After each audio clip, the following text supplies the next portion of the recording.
Hello दोस्तों, knowledge video Hindi में आपका स्वागत है। तो हमने लास्ट वीडियो में लॉन्ग रेंज डिफेंस सिस्टम और इंटरमीडिएट डिफेंस सिस्टम के बारे में बात की और कुछ हमने शॉर्ट रेंज डिफेंस सिस्टम के बारे में भी बताया। और इसी को कंटिन्यू करते हुए शॉर्ट रेंज सिस्टम में आगे आता है 2K12 कुबो। ये एक सतह से हवा में मार करने वाली मिसाइल डिफेंस सिस्टम है। इसे ज़मीनी बलों को हवाई हमले से बचाने के लिए डिज़ाइन किया गया है। इसकी ऑपरेशनल रेंज 24 किलोमीटर है। अगला डिफेंस सिस्टम है बराक 8 LRSAM।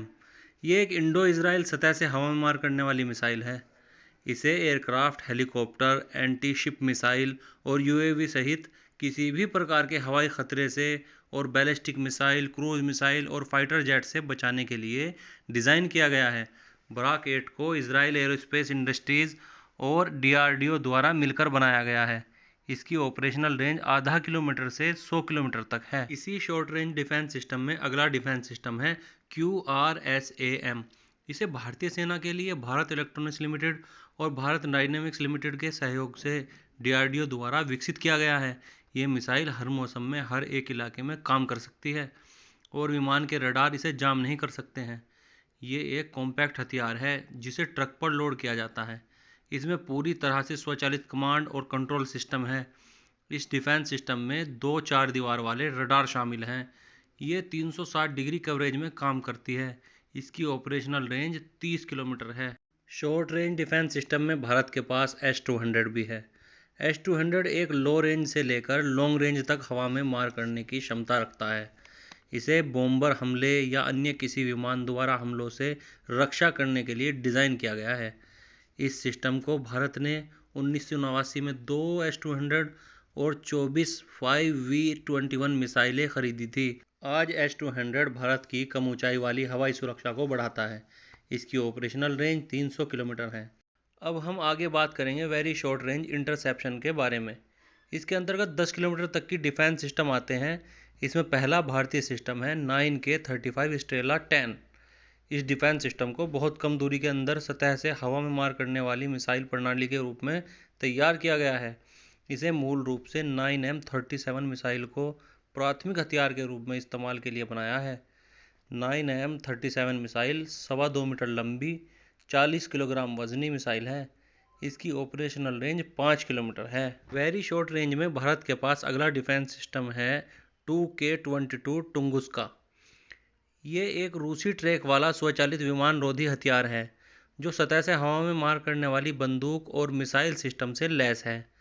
इसे सभी मौसमों में कम उड़ान वाले विमानों, हेलीकॉप्टरों और क्रूज मिसाइलों के खिलाफ पैदल सेना और टैंक रेजिमेंट के लिए दिन और रात की सुरक्षा प्रदान करने के लिए डिज़ाइन किया गया है। इसी में अगला भारत के पास है ZSU-23 4 शिल्का, एक हल्का बख्तरबंद स्वचालित रडार द्वारा निर्देशित विमान रोधी हथियार सिस्टम है।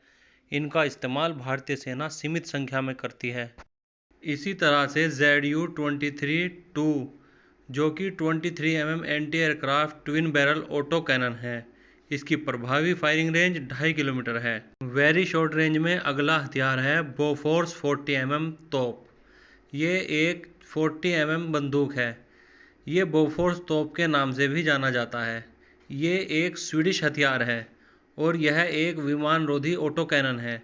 इसकी अधिकतम फायरिंग रेंज 12,500 मीटर है। यह कारगिल युद्ध में बहुत ही कारगर साबित हुई थी। नेक्स्ट है KVP हैवी मशीन गन। ये गन ऑर्डिनेंस फैक्ट्री द्वारा निर्मित है। इसका इस्तेमाल डेडिकेटेड AA गन के रूप में किया जाता है। ये गन सर्वप्रथम रूस द्वारा बनाई गई थी। इसकी प्रभावी फायरिंग रेंज 3000 मीटर है। नेक्स्ट है AZP S60। यह एक सोवियत मूल की 57 mm सिंगल बैरल गन है। इसे पुराने मॉडलों को बदलने के लिए दूसरे विश्व युद्ध के बाद डिज़ाइन किया गया था। इसे स्टैंड अलोन हथियार के रूप में इस्तेमाल किया जा सकता है। यह फायर कंट्रोल और रडार के संयोजन के साथ प्रयोग किया जा सकता है। यह कई युद्धों में एक शक्तिशाली हथियार सिस्टम साबित हुई है। इसकी ऑपरेशनल रेंज रडार के साथ 6000 मीटर तक है। नेक्स्ट है 9K38 ईगला S। यह बड़ी संख्या में उपयोग की जाने वाली तीनों सेवाओं का प्राथमिक मैनपैड्स है। भारतीय सेना रूस से इसकी खेप आवश्यकता अनुसार खरीदती रहती है। इसकी ऑपरेशनल रेंज 6 किलोमीटर है। अगला हथियार है FIM-92 स्ट्रिंगर। यह भी एक man portable air defence system है जो एक इंफ्रारेड होमिंग SAM के रूप में काम करता है। इसके महंगा होने के कारण भारतीय सेना इसे बहुत ही सीमित संख्या में उपयोग करती है। अगर आपको हमारा ये वीडियो पसंद आया हो तो लाइक और सब्सक्राइब करें और घंटी के बटन को भी दबा दें ताकि नोटिफिकेशन मिलता रहे। बहुत बहुत शुक्रिया।